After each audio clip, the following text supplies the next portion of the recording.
when you truly fight about money and when you truly fight for legacy, it's two different mentality, you know. You guys I am here for legacy. Saturday night. Je voudrais te parler d'une interview que j'ai vue du champion du monde de MMA, Khabib. Et dans cette vidéo très touchante, il expliquait quelque chose de à la fois très profond et très sage, à quel point en fait tout au long de sa carrière, qui a été vraiment une très grande réussite, hein, sa carrière épaulée bien sûr de son père, à quel point en fait il se souciait pas du tout finalement de l'aspect financier. Et pourtant tu sais que l'argent qui est amassé autour de cette compétition, tout ce qui est UFC, qui est vu partout dans le monde, draine énormément d'argent. Eh bien, il racontait qu'en gros, il savait même pas, grosso modo, ce qu'il gagnait par combat, parce que après chaque combat avait des sommes différentes en fonction de votre adversaire, de la popularité, et ainsi de suite. Et en gros, donc, il demandait à son agent, en fait, combien je vais te payer pour ce combat, genre, juste à la fin, juste avant de combattre. Il était même à peine au courant de ça, parce que, grosso modo, ce qu'il motivait, ce qui le poussait, à s'entraîner et à gagner les titres, c'est de laisser un héritage, legacy. C'était un mot, quand j'écoutais souvent ces interviews, qui revenait très souvent. Et là, dans ce dernier entretien, c'était intéressant parce qu'il expliquait grosso modo qu'est-ce qu'il voulait dire par là. Et que, bon, bah, clairement, en fait, ce qui le motivait, c'était pas de gagner de l'argent et de gagner un maximum d'argent, bien sûr. Il en faut un minimum, mais son moteur principal, c'était de laisser un héritage, de laisser une trace dans l'histoire, finalement. Et là, j'ai trouvé ça extrêmement intéressant, d'autant plus que quand on connaît la suite de sa carrière, parce qu'il a arrêté au moment où il était au summum, c'est-à-dire il était numéro 1, il aurait pu continuer à gagner encore beaucoup d'argent en faisant d'autres combats, parce qu'il était le numéro 1, et continuer encore plus à marquer finalement son sport, l'histoire de son sport. Et c'est pas ce qu'il va faire, malheureusement pour lui, paix à son âme. Il va perdre son père durant la période du Covid. Son père est décédé. Et il avait tellement un lien fort avec son père qu'il l'a coaché en fait depuis le plus jeune âge. Hein. C'est lui qui l'a introduit. On connaissait tous les images là, lorsqu'il s'entraîne avec un petit ourson. Et donc, il perd son père. Et pour lui, l'aventure était avec son père. Donc, il disait qu'il avait promis également à sa mère qu'il resterait plus proche d'elle et que voilà, pour lui il ne concevait pas de continuer l'aventure, ce sport, en l'absence de son coach depuis toujours, c'est-à-dire son père. En revanche, pour prolonger cet héritage, il va accompagner d'autres sportifs à devenir eux-mêmes des champions. We famous, we have money, you know, but we can help people, why not? You know, if you have money in your hand, this is very good, but if money go in your mind, this is very bad. Alors la première leçon que j'ai tirée de cet entretien et de toute la sagesse de Khabib, c'est concernant en fait finalement la course aux richesses. C'est-à-dire que lui, il n'a jamais été dans une démarche de gagner un maximum d'argent, mais de pratiquer ce qu'il aimait et en même temps de marquer, de laisser un héritage, de marquer l'histoire de son sport. Et c'est là où c'est extrêmement intéressant et que ça m'a beaucoup parlé. Bien entendu qu'on a besoin de salaire, de revenus, de sources de revenus pour pouvoir payer nos différents besoins primaires, on va dire au moins, voire plus. Le problème, c'est que lorsque on transforme tout, achat, toute envie comme un besoin primaire. C'est ça la problématique, c'est que on va commencer à dire que acheter la dernière voiture de luxe, ça devient un besoin primaire, indispensable. La dernière montre de luxe, pareil. Le dernier sac à main, et ainsi de suite.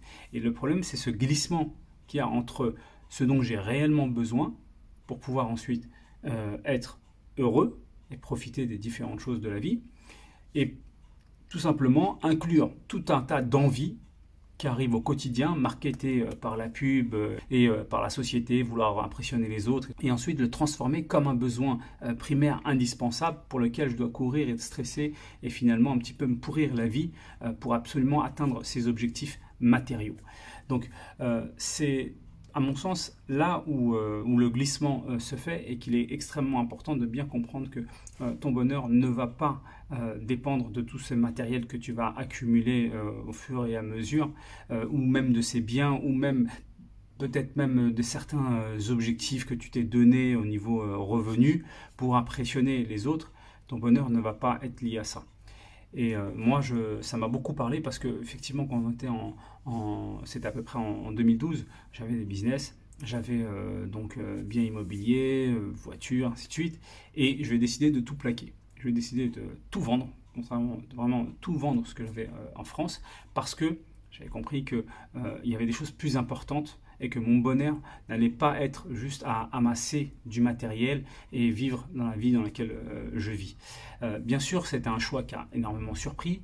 Bien sûr, je me souviens d'ailleurs que c'était fait en 2012 précisément parce que c'était à la naissance de mon premier enfant. Et plus précisément même, je me souviens, parce qu'on garde souvent cette image-là, lorsque ma femme m'annonce qu'elle est enceinte, à ce moment-là, je suis aux Émirats en train de créer la société pour pouvoir ensuite être résident à Dubaï. Donc j'avais fait ce choix-là qui avait énormément surpris, qui effectivement, tu as déjà pas mal de business qui sont en place, qui génèrent beaucoup d'argent, commencer à avoir pas mal d'actifs. Pourquoi tout plaquer? Parce que j'avais compris que mon bonheur ne sera pas ici, ne sera pas juste à accumuler des business ou de l'argent, et que je serai beaucoup plus épanoui dans un environnement plus agréable. À ce moment-là, il commençait à y avoir pas mal de polémiques au niveau des médias politiques, et ainsi de suite.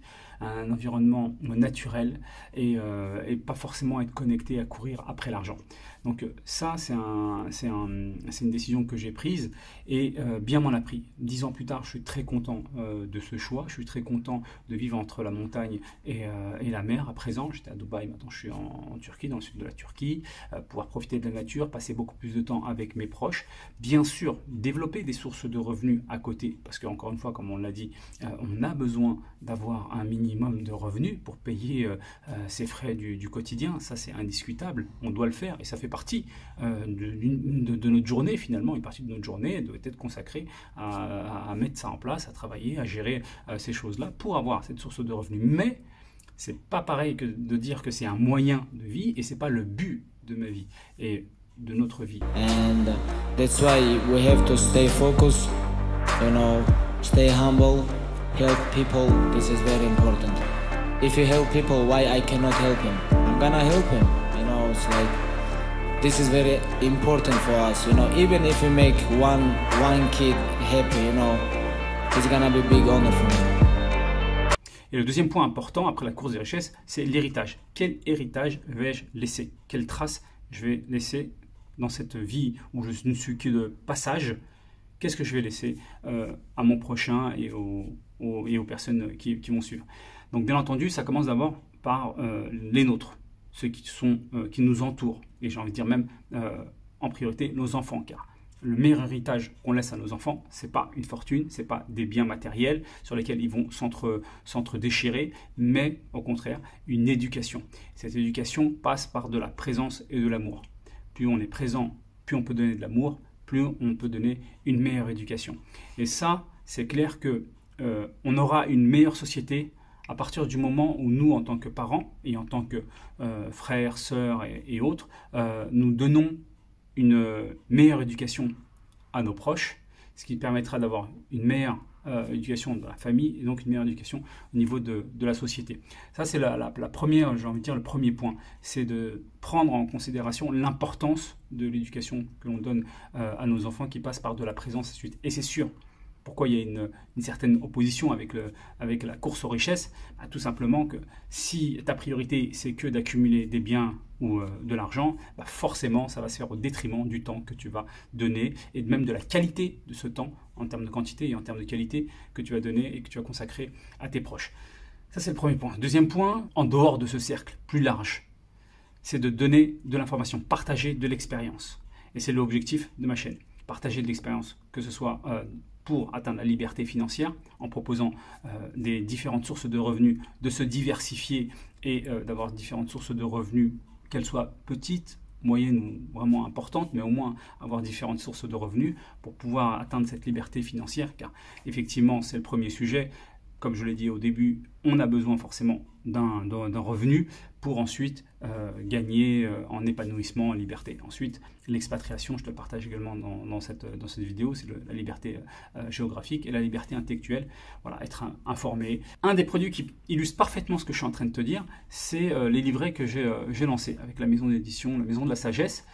Produire de nombreux livrets destinés aux jeunes, dans un but justement d'éducation, et c'est aussi intéressant même pour les moins jeunes, pour parler de religion, d'histoire, de tradition, du Maghreb, voilà, pour mettre tout ça en avant. C'est, comme tu le sais, très souvent mis de côté, et c'était mon objectif de partager cette connaissance-là. Alors, tu l'as vu, hein, c'est pas avec ça qu'on va générer beaucoup d'argent, mais c'est pas l'objectif. L'objectif, c'est éducatif. Tu vois, on a fait un premier, c'est les 10 scientifiques musulmans qui ont changé le monde. Là, les 10 merveilles du monde musulman, et il y en aura d'autres encore, même beaucoup, j'espère, qui vont sortir.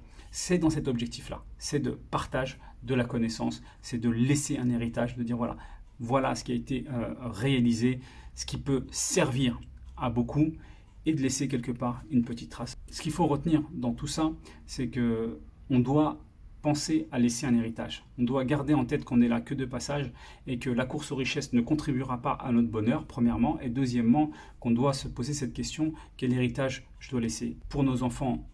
Le meilleur héritage, encore une fois, c'est l'éducation, et ensuite, ce qui peut être fait autour. Donc je te pose à ton tour cette question. Quel héritage comptes-tu laisser? N'hésite pas à m'écrire ça en commentaire de la vidéo. Je te dis à bientôt. Bis and kiff.